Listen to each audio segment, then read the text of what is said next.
Hi everyone, my name is Alex Sangha. I'm very honored to be here to talk about social advocacy, social activism, and social work. I never thought when I was an undergraduate BSW student at UBC that I would have such a wonderful opportunity to speak to the incoming class. I would like to thank the BC Association of Social Workers and the UBC School of Social Work for providing a platform for social workers like myself to share our stories as part of the Paul Cheng Memorial Lecture. I would like to also acknowledge the director of the School of Social Work, Donna Baines, for helping to organize this fabulous event. I would like to start this lecture by giving you some background as to why I chose social work as a career. I would like to take you back to the early 1990s.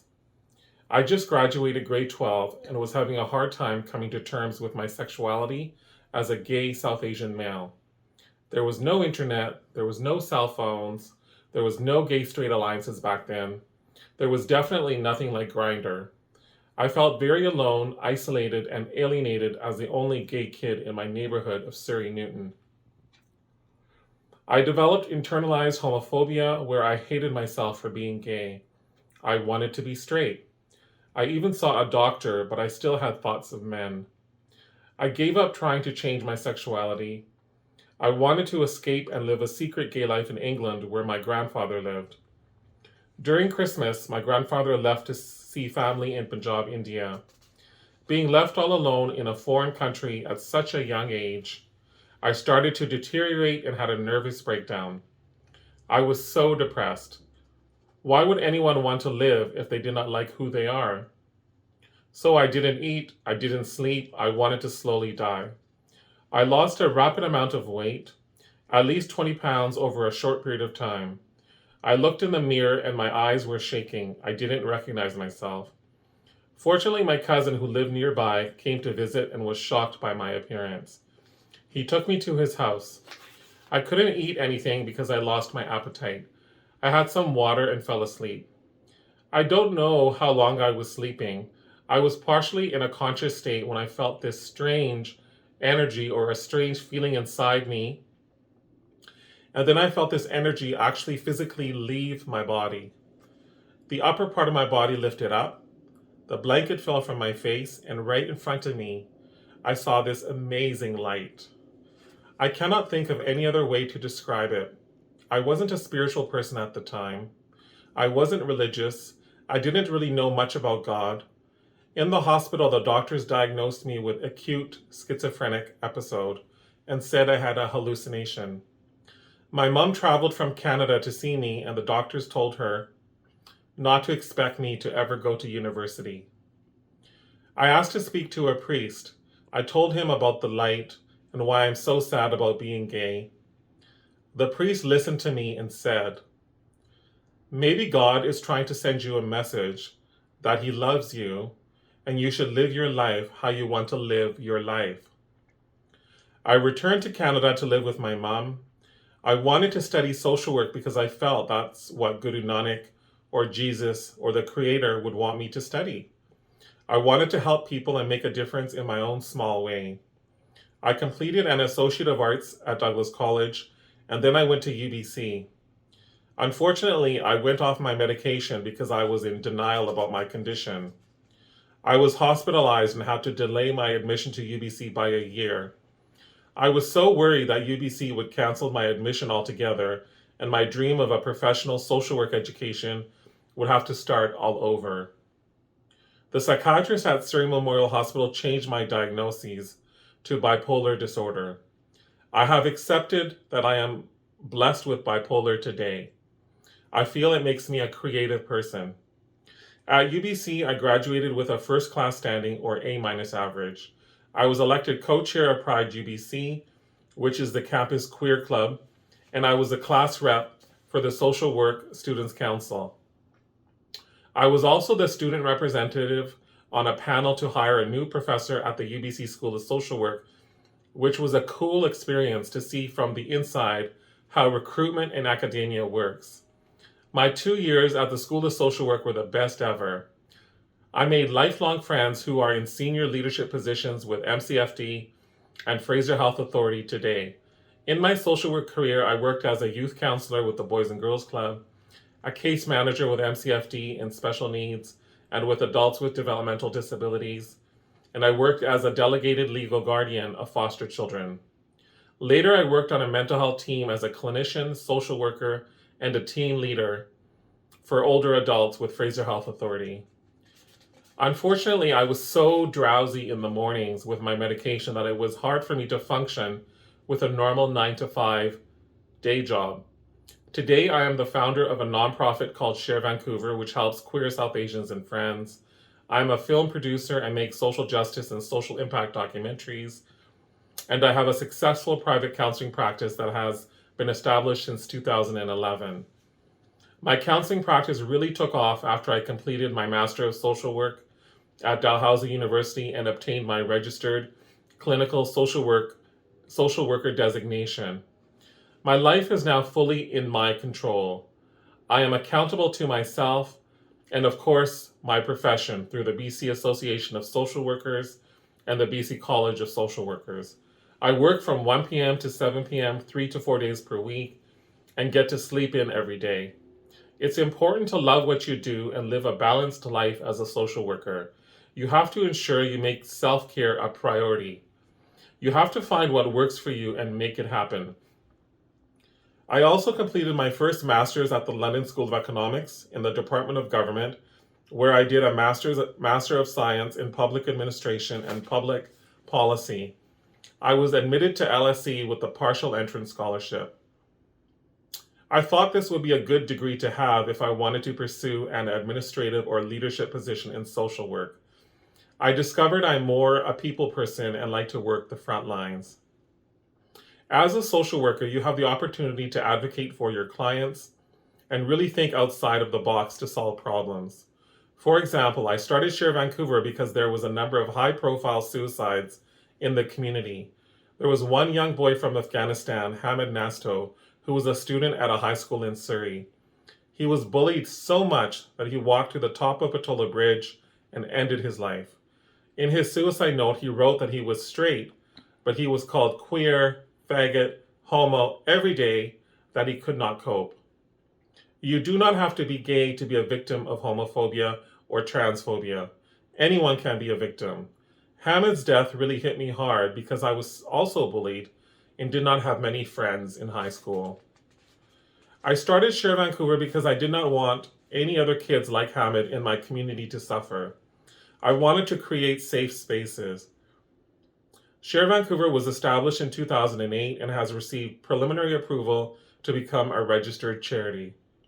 Share Vancouver provides advocacy, free crisis counseling, information, referral, peer support groups, social activities, voluntary opportunities, and outreach presentations to combat racism, bullying, homophobia, and transphobia. We also have a youth leadership award, create educational resources, have film screenings, and do social justice film production. Share Vancouver is really a unique dual-purpose arts and cultural and social service nonprofit organization. One of our more notable initiatives was the Dosti Project. Dosti means friendship in Punjabi, Hindi, and many South Asian languages. There was some gay bashings in Vancouver.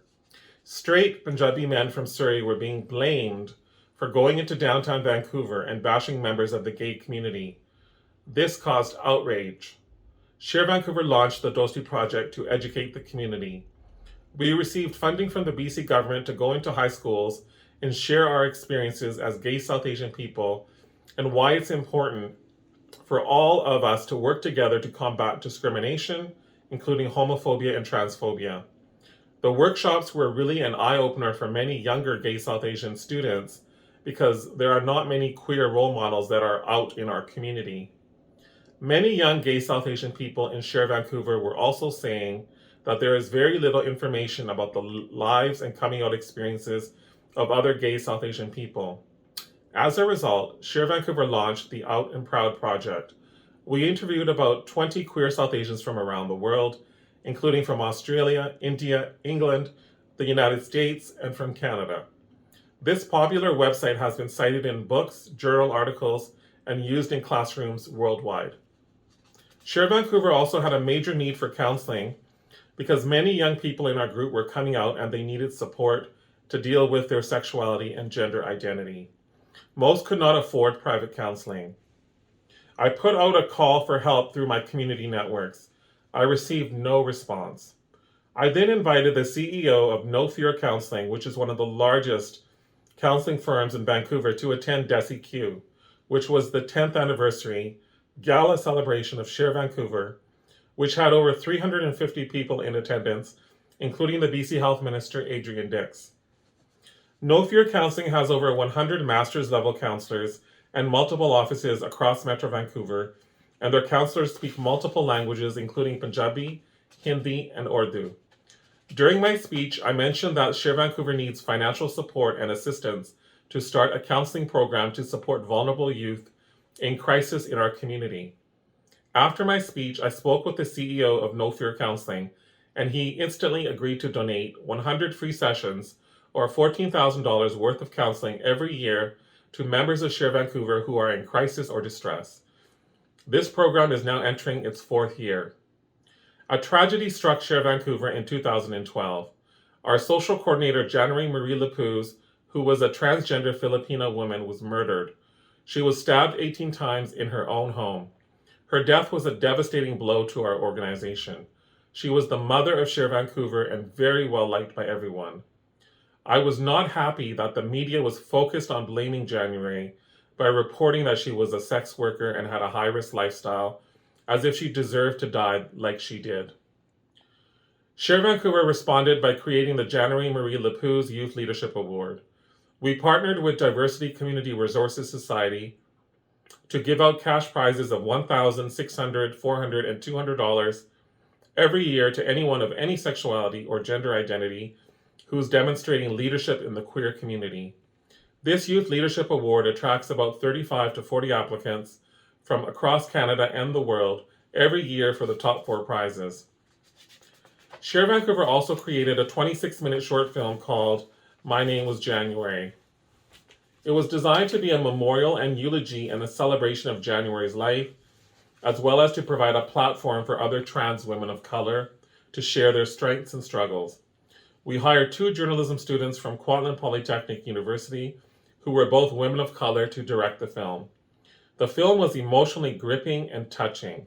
To our surprise, My Name Was January won 15 international awards and was an official selection at 66 film festivals around the world.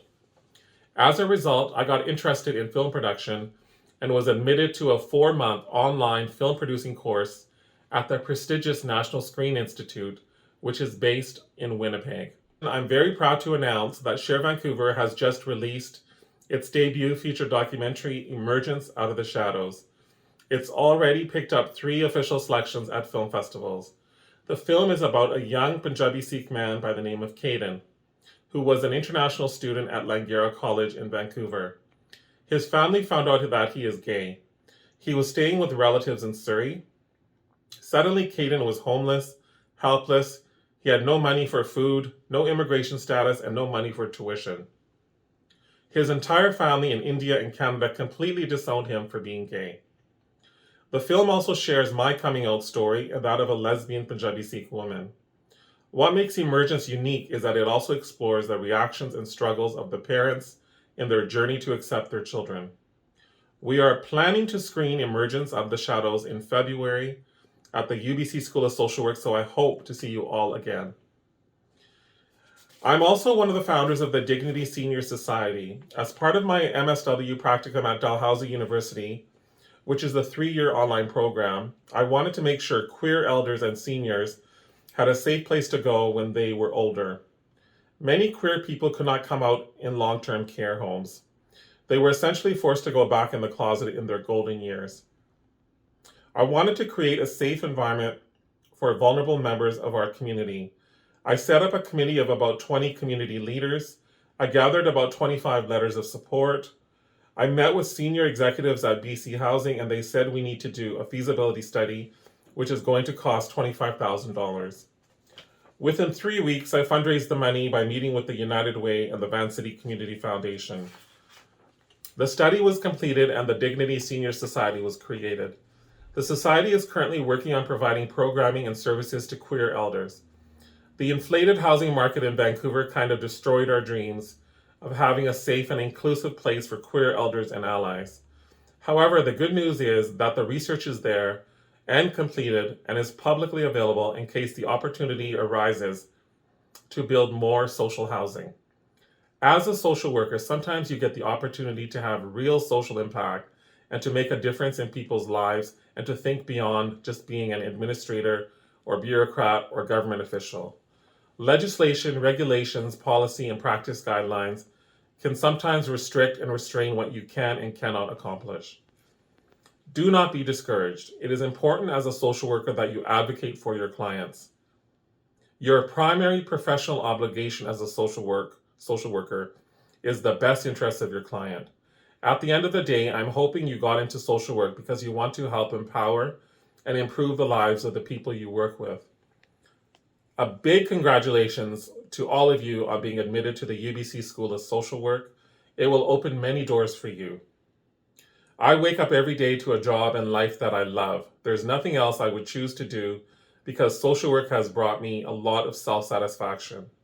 A professional education in social work has allowed me to craft a career as the founder of a nonprofit, social justice film producer, and a successful counselor in private practice. I have a balanced life and I feel blessed. I encourage you to pursue your dreams and your passion. If you love what you do, then you will clearly and very quickly flourish in your career. Thank you for listening and thank you for having me. God bless.